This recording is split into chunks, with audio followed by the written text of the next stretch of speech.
keeps working when others stop.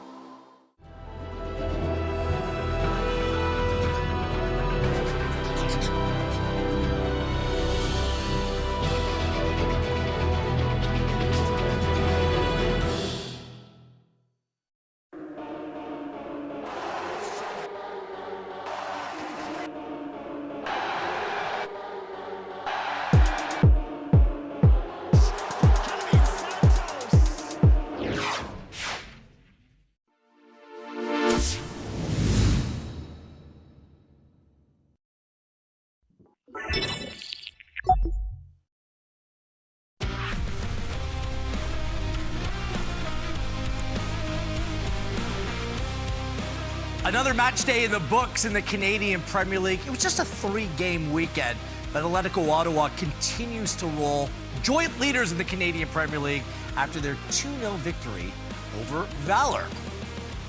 This is a little show we like to call Match Night! Right here on One Soccer. Gareth Wheeler, Jordan Wilson, Christian Jack with you for an hour of Canadian soccer talk. And plenty to get into. The Canadian Championship is up and running with upsets aplenty. Of course, the best and worst of the week are coming up. We're going to get to know these guys a little bit later on. We have a bunch of questions. I've not read the questions. This is going to be a complete surprise. This might be very good or very bad, but I'm willing to wait to find out. First time we're hearing about it. And Canada Soccer has a new president, apparently. So we'll get into all of that over the course of the next hour. First off, here are your results this weekend in the Canadian Premier League. Forge and Halifax with the weekend off. Cavalry with their first win of the season, 3-1 over Vancouver. Look at this, home side dominance this year in the Canadian Premier League thus far. Pacific have yet to concede a goal through 4 weeks. And Atletico Ottawa, 9-0 on aggregate if you're going to include the Canadian Championship this week in the back-to-back against Valour. Here is the updated Canadian Premier League table. It's worth mentioning Forge has only played 3 games, but perfect. 9 points through 3 matches. Halifax Wanderers and Valour still looking for their first points of the new campaign. Let's start off with the game that just finished here on Sunday. Atletico Ottawa playing to a 2-0 victory over Valour. It was a tricky one, a difficult one for both sides, really. The fact that Atletico Ottawa beat Valour 7-0, a record-setting win for Atletico Ottawa in the Canadian Championship on Wednesday. Quick turnaround. There's 2 ways that we can go here. And I just wonder for you guys, what stands out more? Just how good Atletico Ottawa have been here in the early stages of the 2024 campaign. A lot of new players, high-profile players. They've come together nicely very quickly. Or is it the struggles of Valour here out of the gate, a team that is yet to make the Canadian Premier League playoffs? And really, it was gut check time for them heading into this one after losing 7-0 midweek. Yeah, it's tough for Valour. I think I'm going to just focus on Atletico Ottawa first. For me, I thought this was going to be a team that really kicked it into gear week 8, week 9 in terms of chemistry and fluidity. But you see when Ali Bassett, he was subbed on today in the 58th minute, and just the way that he's relaxed and feels like he can rely on Sissoko, rely on Aparicio, Didic. All these players that are not really playing for themselves, they're playing for the badge, which is something I expected later on in the season. So for me, Atletico Ottawa, they're getting kind of tasty, they're getting kind of spicy, and heating up. And this could be a team that we see playing one of the last games of the season. Yeah, you mentioned all the players that have been well documented, the new signings and coming in and all the expectations around it. I want to talk about the man who scored there in Del Campo. You know, I believe this is the first time since 2021, so the first time ever under Carlos Gonzalez that he's at the same number 9 scoring back-to-back CPL games.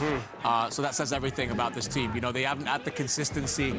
We talked a little bit about that last week. If you can get the consistency out of a number 9, we saw Diaz do it in 2022 before he's got his move to Norway when he played against you, Jordan. If you can get those goals, we already know, we know what Bassett, Valour, Aparicio, Didic, Sissoko, Debrienne, we could go on, Tissot, we know what they're going to bring week in, week out. If you got that one player up front scoring goals for you, it takes the pressure off the midfield as well. I think he just needs to do 2 things, right? Be a pest defensively and go and press, and get in the box. I think if you're playing for this Atletico Ottawa side, you don't even need to worry about build-up and am I going to be great on the ball? Get into the box. You have players that will feed you constantly, and you just need to be ready for that one moment to be the hero. We have to touch on Valour really quickly before we move things forward. Phil DeSantos, the manager, said that he wanted to see what his team was all about here today. Was very critical of the effort, the performance, the focus on Wednesday night. Were there any signs of life for you, KJ, in this rather straightforward 2-0 Ottawa victory? Yeah, look, I think he got a response in that second half. I think, obviously, it's easy for people to say, well, OK, it's a lot more comfortable to play when you're 2-0 down, but he still didn't turn into 4, 5, 6 again. So at least he got the response there. He's going to have to look at things, and he's a very positive, glass half full rather than half empty kind of person. He's going to have to scrape at the barrel to find some positives, but he's going to have to lean on those positives at these moments. You know, it's a long road trip for them being out of that stadium until everything is fully done there. So, look, I think he will take some positives out of that.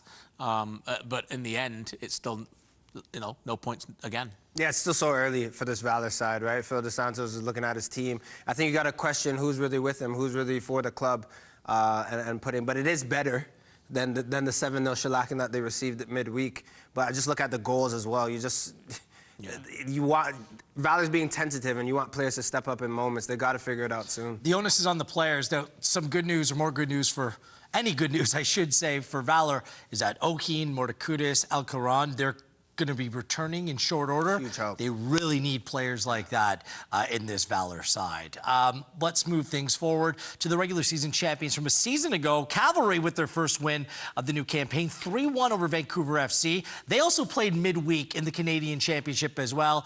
And Cavalry looked very much like the powerful Cavalry side that we know, or we've come to know and respect so much in the Canadian Premier League. Warshevsky gets a brace. Charlie Trafford with a great goal. KJ, let's break it down a little bit, what you liked and what you saw of the Cavalry performance this weekend. Yeah, look, we knew coming in they hadn't secured that victory yet in the league, but we thought, they've still seen a number of signs that we think there's positive. And I want to highlight two specific moments in the game where I want to talk about in-game intelligence and why I think that they are superior above everybody else but Forge at this level, and that's why they're so good with the way they play. Vancouver played a different system in this game for about 43 minutes. They played a 3-4-3. But when we play this through, I want to pause in a couple of key areas just to show you what I liked about this, crucially going forward. You can see in this system here, when we pause it there, what I want to highlight here is Ali Musi. And he would go off very shortly after this, but this is a winger playing against a system in place where Vancouver basically, essentially, defensively here in this system, essentially have a back four and then another four here and a front two. But how do you get around that? And Fraser Aird and Musi were terrific in combining. And what Musi sees here before anybody else is anticipation and play it through here. And what they want to do here is what Aird does in that moment, it gets in behind. And now once you've got that overlap and you've won that battle out wide here, I'm talking about the space here in behind Cambato. When you've got that, now Toby Warshevsky comes into play. And this is a goal we don't see in the CPL very often, but you watch high level of European football, you see it every single week. The ability to win wide, cross in the box, and then have somebody as a number 9. And just watch the run by Warshevsky, and watch as everybody else goes in, how he holds it back, play it through, and how intelligent he is. He doesn't sprint into the box. He waits and waits and waits until that comes across, and then the header comes down, and that's how they score that opening goal. I thought it was a terrific moment. The second one, this is really disappointing from a Vancouver point of view. They play essentially, as I said, the 3-4-3. And pause it there, Vasco Fry gets the ball. And in this moment, when you commit this many men forward, and here are your wing backs at that point as well, there's your other central midfielder in Garcia, and you've got 1, 2, and 3 out of sight in that forward hole. This cannot happen. Watch what happens, though, once he plays the ball. He plays the ball to feet, and they lose it right away. And now you're in trouble. But what I want to highlight again is the intelligence that Cavalry have. And just watch Camargo as he goes around here. He understands, by the way, before he makes that move, how many Vancouver players have committed. First of all, your fullbacks are high.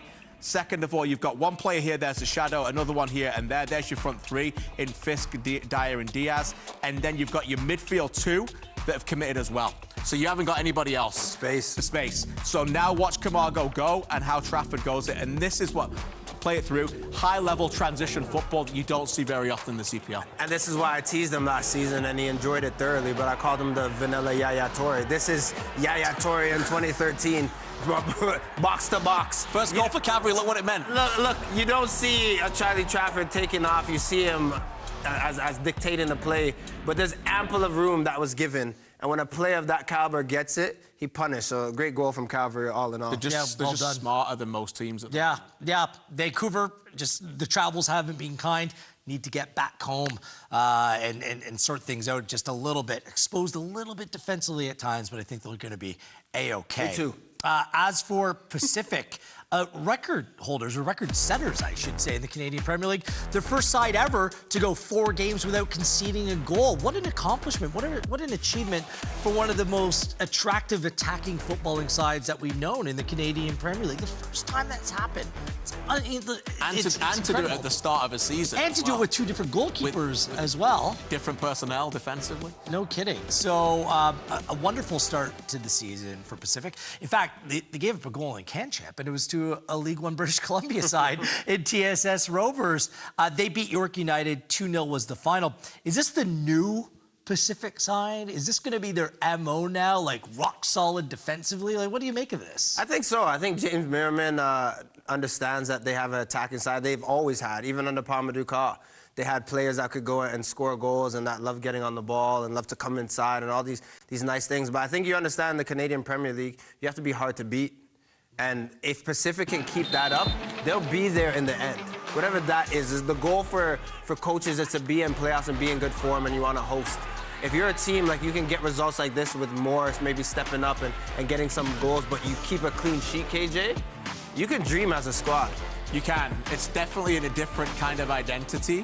I'm not convinced they're going to lean into it quite yet, but I can understand why it's gone well for them. When you've got Moore, Saloof, Hurd, Tukavianu with a great ball in like that, you've got difference makers, and sometimes, you know, why not believe that it only takes 1 to win? Yeah. And last year they couldn't score more than 1 a lot of the time, and they got frustrated because they would switch off defensively far too often. So tons of credit for Merriman and Armando Sarr as well, who plays a big role defensively. I think there's a difference, too, between relying on your defense and then just being good defensively. I think that's where they are right now. I don't think they're saying, hey, let's keep a clean sheet to stay in games. No. I think they're just prioritizing, look, if the other team doesn't score, we trust that we have an Adonijah Reed. The list goes on. That players will go that will have a little glimpse I just don't think Pacific gets enough credit the way that they recruit when they lose Didic and Aparicio, and whether it be Campbell, you name Bustos, the players that they've lost before. They're able to fill roles, not let the standard drop. But it's not just recruitment, it's about developing young talent as well. They have a really good mix I think that is maybe underappreciated at Pacific. No, I agree with you. They have consistent succession plans, right? I think they knew for a while about Manny Aparicio, which is why they brought Stefan Yates in a year before, because Yates eventually, you know, is now a guaranteed starter and was magnificent again for me in that game yesterday. So they have the ability to always be thinking ahead and understanding that if they can't keep a player, what is that succession plan? And then, you know, bringing in, I think some of the overseas talent's been good. I know Saloof is a very polarizing player, and they rested him yesterday ahead of the game this week in the Cup. But Tukavianu comes in just like that. You know, that's good. Different profile, different profile of a player. Yeah. Ndom has been very good defensively, very good on the ball. Big fan of Ndom. Yeah. So look, they got away with 1 midweek, and they continue to ride high in the Premier League. We'll see how far, what the heights are that they can reach over the course of this season. So far, so good for Pacific. As we roll on here on Match Night, the Canadian Championship is up and running, and a League One Quebec side has punched their ticket to play Toronto FC over 2 legs in the next round.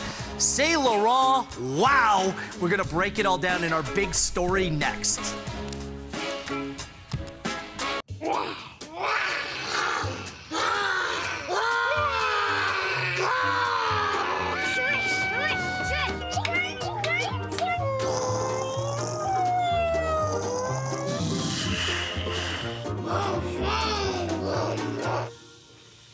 Power doesn't sound like it used to. The all-electric ID4 with instant acceleration. Electric feels good. Volkswagen.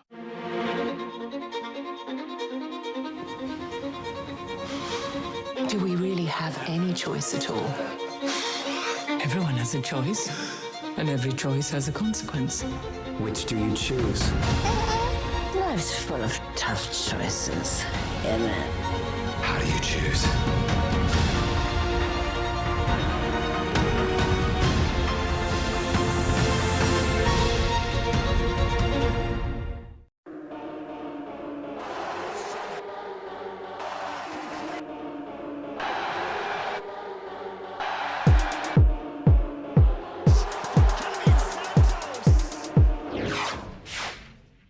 How do you go from the best to the ultimate without breaking the bank?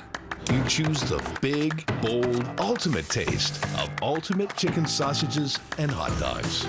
Choose ultimate taste and value, only from Maple Lodge Farms.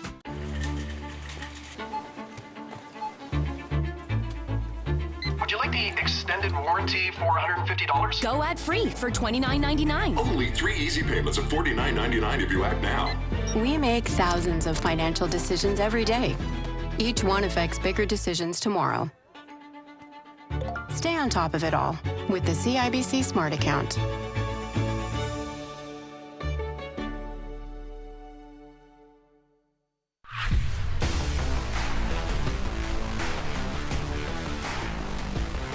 Kane, of course, who scored the first goal of the match. How many times have these players been told they're not good enough for this level? Kane was one of them. He didn't get a contract in the CPL this year. And he can eliminate the Halifax Wanderers. Kane, he scores! CS St. Laurent will advance and will host Toronto FC! Incredible. Kane was able. St. Laurent upset Halifax Wanderers. Took them to penalties after it was 2-2 through the 90. St. Laurent, a League One Quebec side, is going to the second round of the Canadian Championships.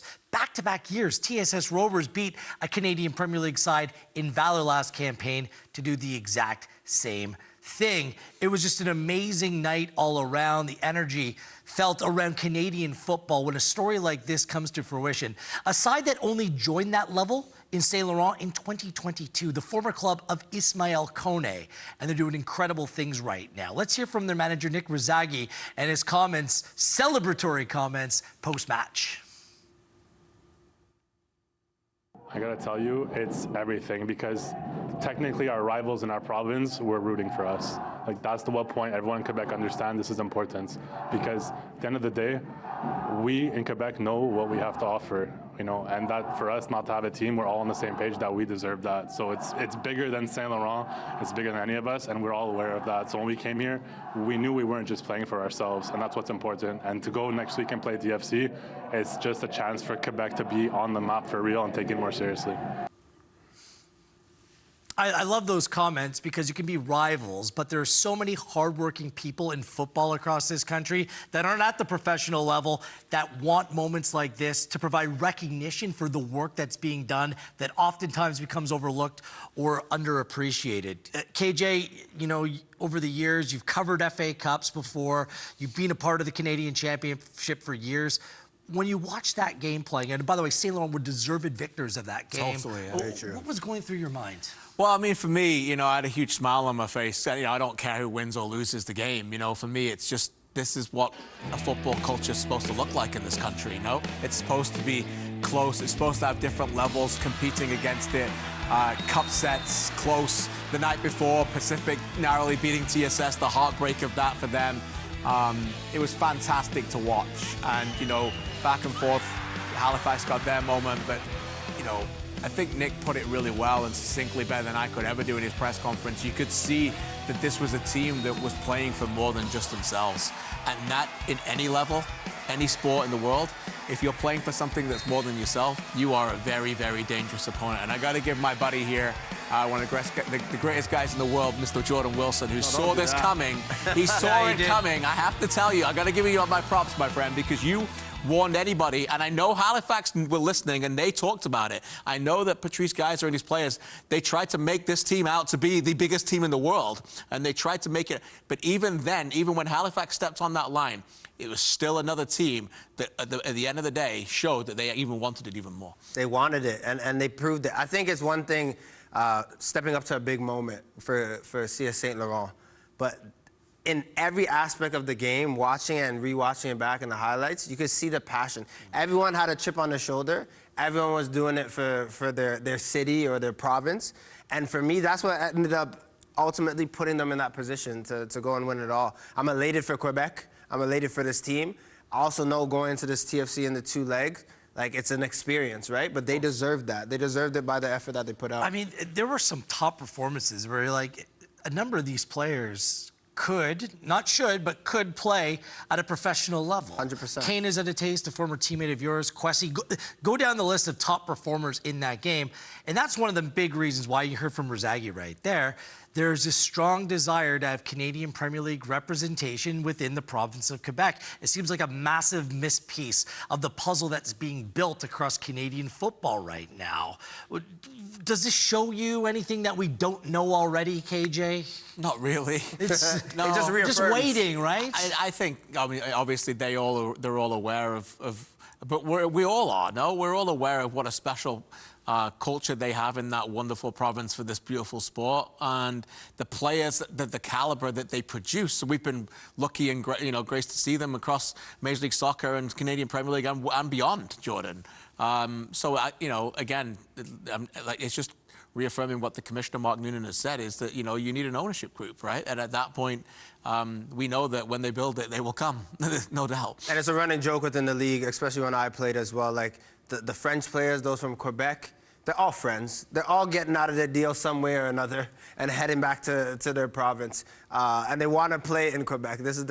So this is for me, if you're looking at a 9th team going to the CPL, I think it has to be in I mean, in various parts of this country, the football and culture is being developed. It's already there. It's there. So we cannot wait to see when that happens. That's a no-brainer. Here's maybe a more provocative question to ask. Obviously, the Canadian Championship is growing each and every year. I think it's really added something by virtue not only of the results, but the quality of play, that League One teams are becoming involved in this equation. Simcoe County Rovers, TSS Rovers went to penalties against Pacific. I mean, is it time that we see more League One sides now compete in the Canadian Championship, Jordan? I would like to see it. I think that it just adds that ecosystem, right? And I'm not really so big or sold on the cup sets and whatnot. I think it's just about the exposure, right? And really bridging gaps. Like, you wouldn't know about CS St. Laurent or TSS Rovers if you're an average football fan in Canada, unless you have these moments in the Canadian Championship. So I think it's great. We gained so much from it. This past week, just tuning into all these amateur players playing, where you can see the passion that they bring and possess. I think it's great for the game in Canada, KJ. Yeah, look, 100%. It absolutely has to happen. We've been fortunate, Gareth, you and I, we were covering this tournament when there was 3 teams. Crazy. And now we're sitting here, wanting more than 14. And what a place we're in. Why not? Let's get more in. The precedent has been set where they've developed this tier system where, if you win, you get a bye. If you lose a final, you get a bye. If you're a winner of the national championship within the League One system within your province, you can get in. I would like to see what made that Saint Laurent Halifax game even more sweeter was that they knew what the reward was. Yes. They knew they were playing TFC. And that's what made it even more heartache for Halifax, by the way. So, in this system, and I've been very vocal on this, first of all, this should never be called the preliminary round. If you're going to bring in a preliminary round, then have other teams who didn't win their provincial championships, have them play for the right to play another team in the CPL and have it set up that way where it is a true preliminary round, and then have other teams to have opportunities playing it that way. And then I think that's the right way forward. These are semi-professional clubs, but there's a professionalization of a lot of these clubs that's going on right now and the actual structure around them.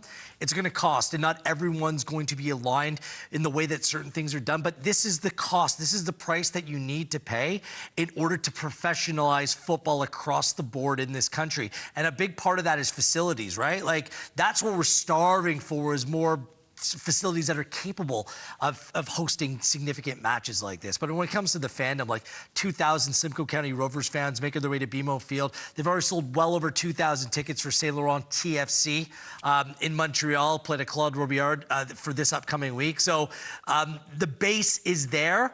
And now the investment, that is what needs to follow next.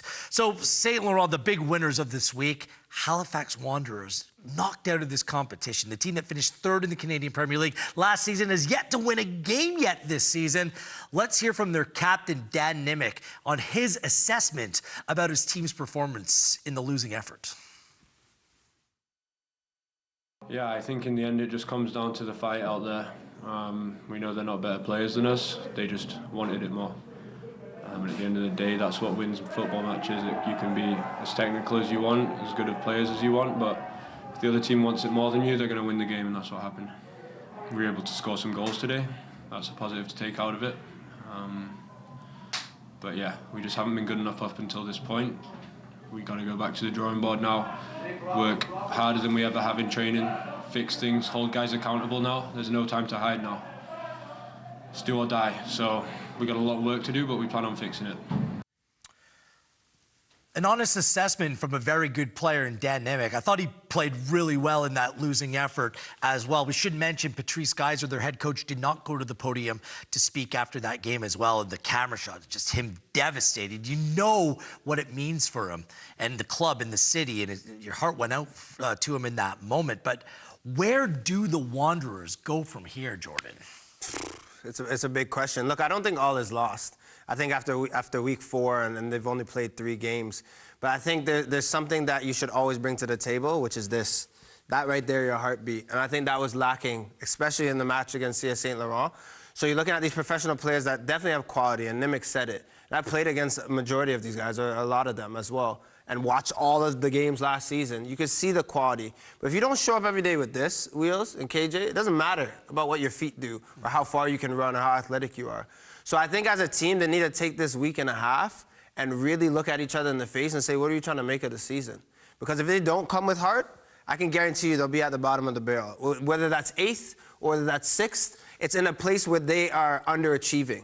So looking at each other in the face, Dan Nemec might be leading the lines and might be splitting wigs and tackling guys and making sure that things are going well. But if not 100%, 23 guys are ready to commit, they'll be at the bottom. But if they decide to be on the same page, this team has more than enough quality to be there. Yeah, I agree with you. I think they're a very talented team. I'm not too worried about them, to be honest. You know, it's funny in this crazy world of acts of randomness sport that we love, you know, how different things can go well. And this time last year, they struggled out the gate a little bit, but we were all comparing it to the year prior, where they were obviously, they made a lot of changes. We give them a little bit more time. They kept the ball down. They played a very different style than they did under Stephen Hart. And they were finding ways to not win then. And now they're finding ways to try and win again. And here we are again a year later. But, you know, the thing now for me is that the difference is Daniil Henry's not there, which I think was a big personality. Mo Omar was a captain a lot of the time, and John Morelli. You know, the big leaders in that dressing room. So now they need new leaders, and that's what Dan Nemec's there, Rampasad's there. They need to find different leaders in that dressing room to figure it out. And they need to start leading games. And I know that people will say, well, hold on, they led that game in the weekend, but then they gave away a penalty and they were back. They weren't leading a game long enough. And those things are huge. You know, last year they were a big team that were very comfortable when they took the lead and they stayed in it at home and they were very difficult to break down. Now they're finding their way behind and they're consistently chasing their own tail. So for me, if you bring the effort and they start getting ahead of games, and I think they'll be absolutely fine. I'll just say this. Some of the comments and some of the actions kind of don't paint a rosy picture right now. In a world football, they don't care about the talent that you have in your squad. You need to bring it, you need to come together. We've seen big teams be knocked out of international competitions. We've seen incredible clubs be relegated in their domestic football as well. Football doesn't wait for you. You need to keep it up. And I don't know if some of these players were reading their own headlines in the offseason rather than focus on the job that needs at hand and what is required to take the project forward. Look, it's still very early. This should be an eye-opener for everyone in that room. What is required to compete against the best of the best in terms of domestic football? The Canadian Championships roll on this week. 4 mouth-watering fixtures. Forge, can it get it done this time around? Over 2 legs against CF Montreal. Tuesday morning, it's a school day game in Hamilton. Cavalry, the Whitecaps, as that rivalry is renewed. Atletico, Ottawa, Pacific, and St. Laurent hosting Toronto FC. They're not even going to Stade Saputo, Toronto FC this time around. Should be fantastic. Each and every one of those games right here on One Soccer. It's time for the best or worst segment of this show. Depends on how you look at it. It's best or worst coming up next on Match Night. Hey, let's go somewhere beachy. I don't like sand. What? What about Cancun sand?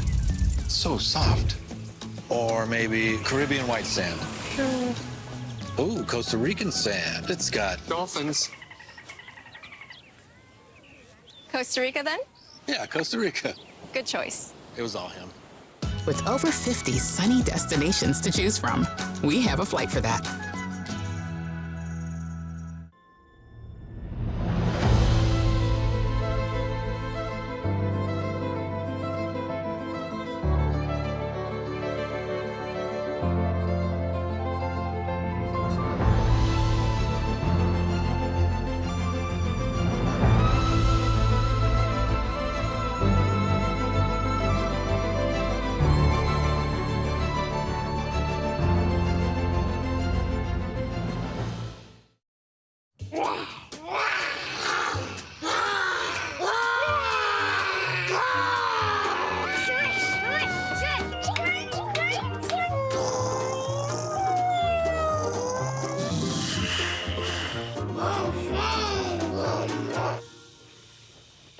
doesn't sound like it used to. The all-electric ID4 with instant acceleration. Electric feels good. Volkswagen. Tony Bet. At Tony Bet, get treated like a VIP. Bet on live games with odds on all sorts of sports. That's what you get when you bet with Tony Bet.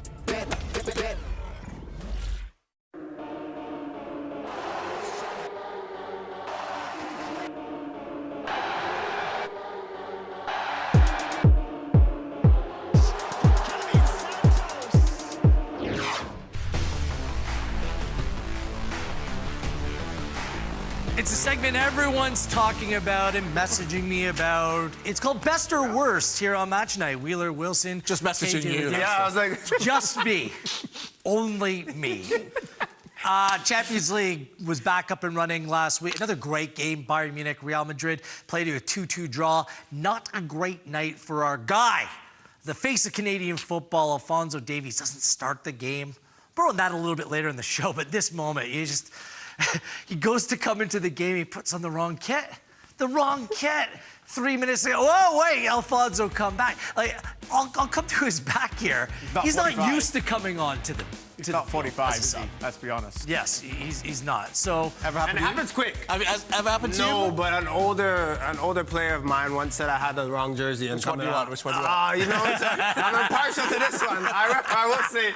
But it's the worst nightmare. You can't see, right? You're looking like this. Do I really? Yeah. Poor guy, but glad he has friends to tell him he had the wrong jersey on. And if all, fails, then you blame the kit man. At that moment, watching the game, did you think he was coming on? No. That's when that usually happens. For sure. When you don't think that you're actually going to come on and play. Happy birthday to you, to the Vancouver Whitecaps specifically. Come on. 50 years of Whitecaps football. Look at that. An MLS record attendance as well. Over 32,000 at BC Place. Unfortunately, they played KJ to a goalless draw. Yeah, it's Austin. shame. But goal scored as well. And I thought, yeah, that's the moment. The best player gets the moment. The crowd erupts. And then there was a small handball in the way. This VAR is a huge inconvenience. I'm just going to tell everybody that. Best or worst, file that under worst. For that. VAR? Yeah. In general? Yes. Yeah, of course. We've had enough. Look, the Whitecaps have had a serious bump this season in attendance because the team is really good this year. Very good. I know across the league they say, well, it's a Messi effect, but I really think that the entire community is rallied around that team. That marketing department at that club deserves a ton of credit. Yes. Ton of credit. Let's be honest. Sometimes they don't have a Messi. They haven't gone and spent the money on an Insigne or Bernadeschi. They recruited well. They've done it differently, and it's always been about Vancouver and the Whitecaps first, rather than an individual. And look, it's been great to see. Well said. Obviously the best. Let's continue with the good news. Yet another name to throw in the Canada men's national team hat, Tony Oluwaseyi of Minnesota United. He went to high school like a stone's throw away from our studio here in Mississauga, Ontario. He has now scored in 3 straight games for Minnesota United, and he scored in 4 of 5 overall. What a story. He's done it the hard way. He scored 17 goals for San Antonio in USL last year. 23 years of age, was born in Nigeria, came to Canada as a young boy, and played his football, growing up in this country. He's done exceptionally well. Throw him in with Jason Russell-Rowe, who scored in Champions Cup in the semifinal against Monterrey last week. Theo Bair with another brace on the weekend. All of a sudden, that position gets even deeper ahead of Copa America, potentially. I like it. You need goals to stay in this game. You need goals to contribute. Having different goal scorers and different ways to hurt you, that's what Canada needs. Capping. Get it done. Yeah, I mean, we'll have opportunity. Plenty of games upcoming for Canada. Look, I don't envy any goalkeeper in a penalty shootout ever. It's a difficult one for the shooter, but as well as the goalkeeper as well. But the effort, your heart went out for him in that moment because you're wondering, how didn't Jan Fillion make this save? He looked like he had a tough day, right? Both of the goals he questioned. There was something going on with the keeper. But this one, for me, I've watched it back, and I just don't know how he doesn't keep it out. Does it do a little dip before he touches it? It looks like he's there, KJ, to push it away. but I don't know, it like goes over his shoulder. For me, it's just, you need your keepers to step up big in a penalty shootout. You got to that position, and that would be a save that you should make. For it to go in the back of the net is just disheartening. Yep, sometimes it's just not your night, guys. Right. I mean, just a shout out to Emil Gazdov, because he came on as a substitute to be the goalkeeper for the penalty shootout against TSS Rovers. And the Pacific man, he's so young. He's an excellent goalkeeper at shootouts. I know you're a shootout guy, penalty guy, KJ. I love that. Sorry? I feel like he was still sick as well, no? Yeah, he's not been well. He fully recovered? He's not been well. And he read it, and you could see, and, you know, every credit. They've done their homework there, by the way. Some theatrics on play in the in CanChamp action as well. I really rated Juan Quintana, really good player. Look at this roll here. And then again, and again. They're still going. They're still going. They're still going. For me, that the flopping fist, like that, for me is caution worthy. That could get a yellow card. Because look at this. Okay, Zohar's it's a wild tackle, which he received, but look. He kept rolling. He stopped first, KJ, then he rolled. Our editor was very kind to him there because he cut out before he actually stopped rolling. Yes. But a wise man once told me that when they're really, really hurt, or when they actually are hurt, they don't move. Yeah. Very, very true. I'll remember, I think it was around the World Cup in 2016, when Neymar, 2018, when in South Africa, they made a commercial about Neymar diving and him sliding across basically the entire country. Yeah, the clip went viral all over the world. Yes, it was viral. It was amazing. In the end, picture me rolling. Well, him rolling. I won't be rolling. We're going to roll out of this segment. It's called Best or Worst, by the way. Canada Soccer has a new president. We'll get into what that means. Alfonso Davies, a spotlight on his future as well. And Mathieu Choiniere, perhaps the first time ever those three have been mentioned in the same sentence. We'll deal with it all next here on Match Night. We created Carlsberg 0-0 because even the best things can be better without goal-free beer. Clean one-handed backhand is better. Balancing stuff is better. Whatever this is better. We created Carlsberg. Skipping your own ad is better. Parking in space, better. So, can the best alcohol-free beer make good things better? Probably. How do you go from the best to the ultimate without breaking the bank? You choose the big, bold, ultimate taste of ultimate chicken sausages and hot dogs. Choose ultimate taste and value, only from Maple Lodge Farms.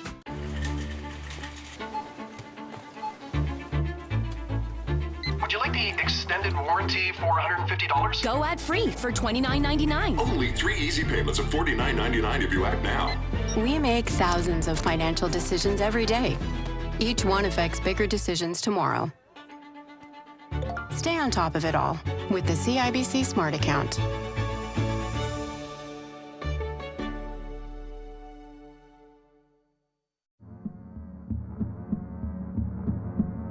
Gatorade, with electrolytes to help replenish what's lost in sweat, carbs to help fuel your working muscles, and fluids to help you hydrate. Scientifically formulated so you never stop competing. I do this for my town, my time, my time. None of you people can tell me to stop. Rehydrate, replenish, refuel. Gatorade.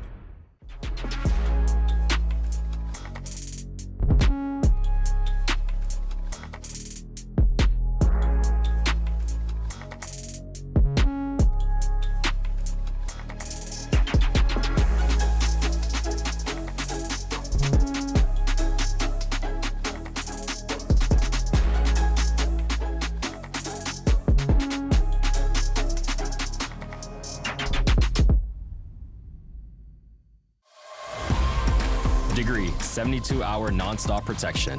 Antiperspirant with motion sense. Tested to the limit. Degree, keeps working when others stop.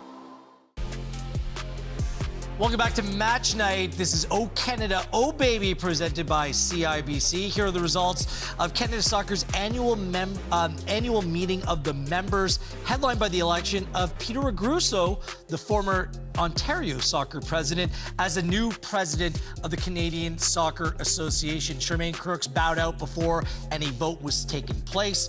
We haven't received official notification via a press release or anything, but Canada Soccer did post this over the weekend, showing President-elect Peter Aguirre, including a number of different board members as well, including former national team player David Schauza as well. So congratulations to all involved, and a special shout out to those board members who stepped up at a time, difficult time, when former board members are being sued over their decision-making process at the time. So not easy, but we need good people stepping up to represent the game in this country. So Aguirre is the new president of the Canadian Soccer Association. KJ, are you surprised by this? What does this mean? Not surprised one bit. I think there's been a few people that have been thinking this is going to happen for a number of weeks. What does it mean? Well, I think it's just a season of change for Canadian soccer. We've had Kevin Blue come in, and now we've had Aguirre come in. I think it's clear that there's new identity needed there. You know, Charmaine will be thanked and obviously move forward in terms of what she was able to do and make an impact in certain areas. And, you know, you mentioned it, there hasn't been a press release, and we haven't actually had any on-camera presence, so only those in the room would actually know what Peter's spoken about. But he did place a statement on his LinkedIn where he talked about, I could see the enthusiasm coming off his words, how happy he was, talking about a football-first mentality. And he is Jordan linked to, obviously being, you know, with Ontario Soccer, he's linked to that provincial amateur game as well. I love if you're coming with the football-first mentality. For me, I feel like this is the moment in Canadian soccer, but I think we're going to say that for the next 10 years. I think we should. But I just want to see someone that prioritizes the right things, right? Grassroots soccer for me is probably one of the biggest, but there's a lot that needs to be done. As a newbie to the Canadian soccer landscape on this side, it just seems like we need more people that are passionate about making this game better and making this country better. So we hope this is a new beginning. Charmaine Crooks leaves the post after being in that role for the last year, was unable to bridge the gap and strike, have labor peace in terms of the players coming up with a new CBA, and just some of the moments where you wanted someone to come out and speak and provide assurance about the way things were playing out, things remained rather silent. So I just wonder what Peter Aguirre's demeanor and his approach will be, but the best of luck to him in that new role as well. Just one other thing, Terry Matucci was named as a director for the province of Ontario. I just hope that the politics and the whole issue of conflict of interest gets binned for now, because that's what played out with Dino Rossi, a really valuable member of the Canadian soccer community last time around. He had to vacate his role with League One across the country. Matucci is an employee of Maple Leaf Sports and Entertainment, obviously owners of Toronto FC.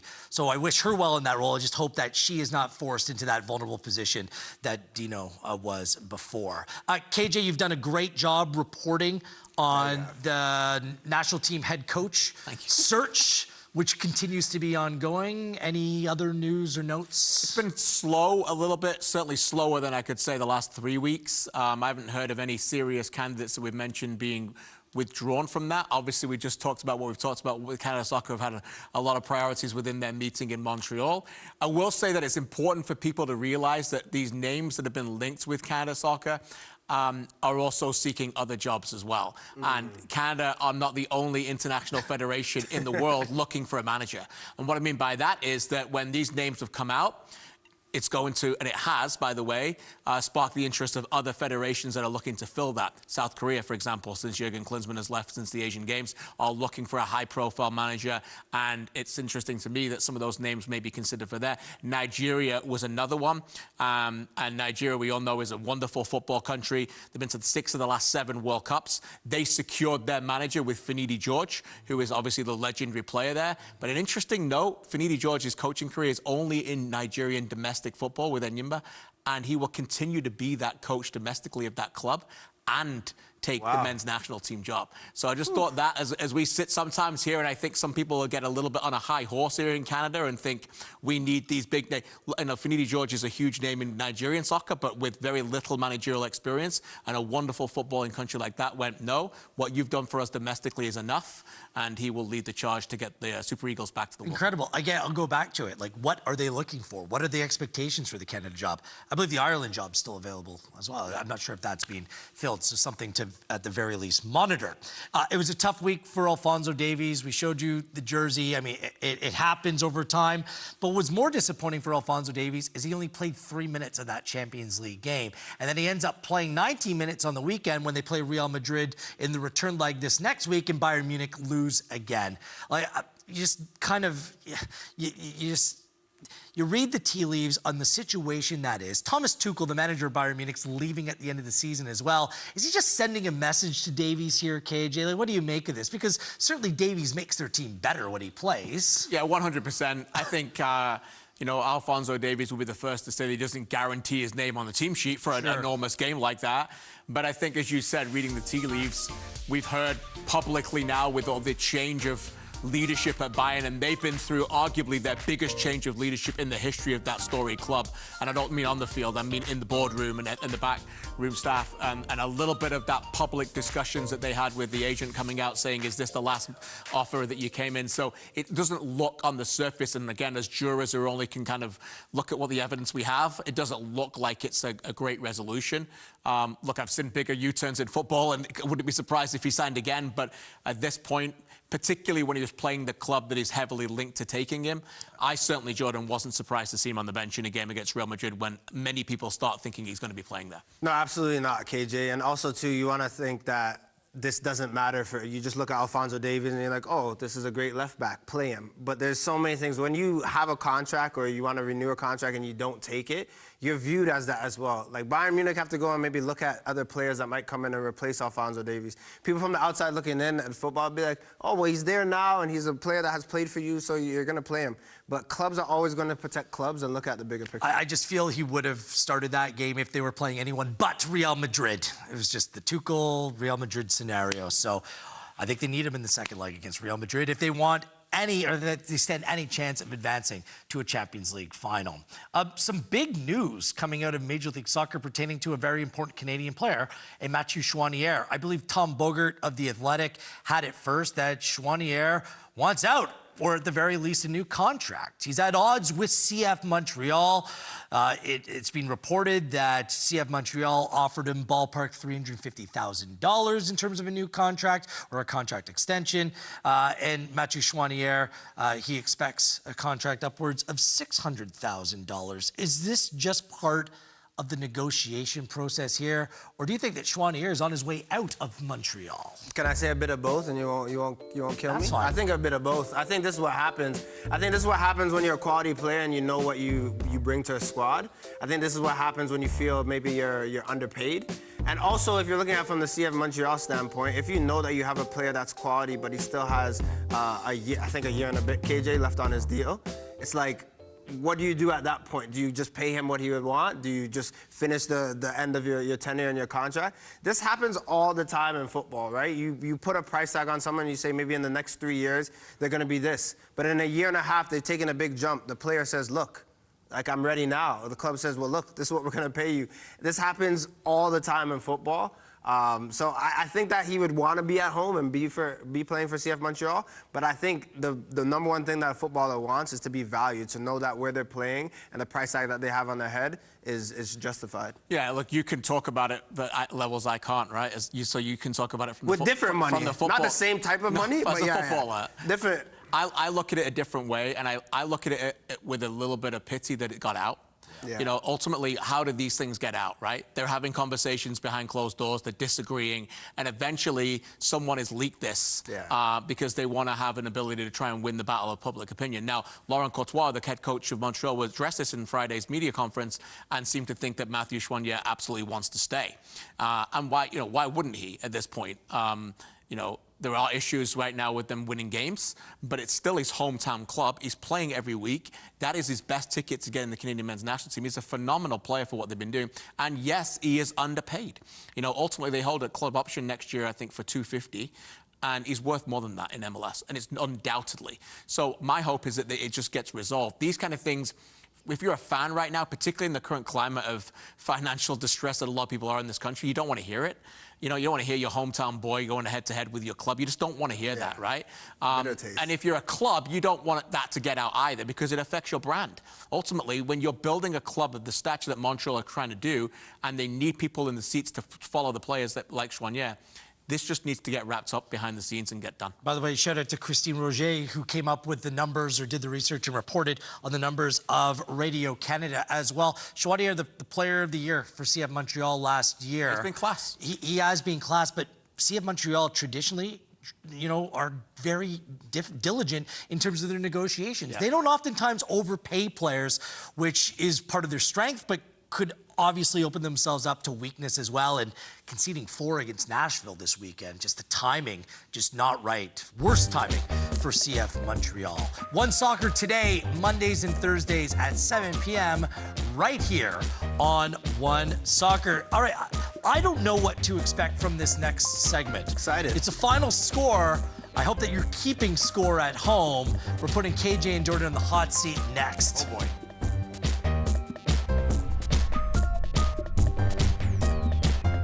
Tony Bet. At Tony Bet, get treated like a VIP. Bet on live games with odds on all sorts of sports. That's what you get when you bet with Tony Bet.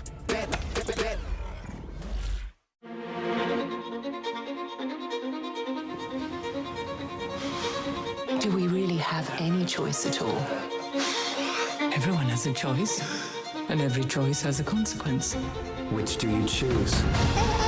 Life's full of tough choices, isn't it? How do you choose?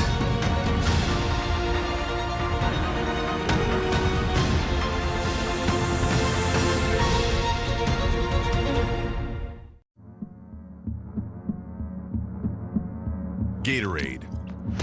With electrolytes to help replenish what's lost in sweat, carbs to help fuel your working muscles, and fluids to help you hydrate. Scientifically formulated so you never stop competing. I do this for my town, my time, my time. None of you people can tell me to stop. Rehydrate, replenish, refuel. Gatorade. We created Carlsberg 0-0 because even the best things can be better where alcohol free beer. Clean one-handed backhand is better. Balancing stuff is better. Whatever this is better. We created Carlsberg. Skipping your own ad is better. Parking in space, better. So, can the best alcohol-free beer make good things better? Probably.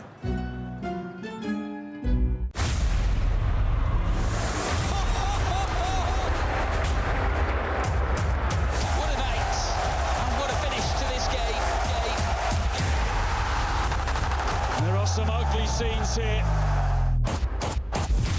That is as good a goal as you will see. A spectacular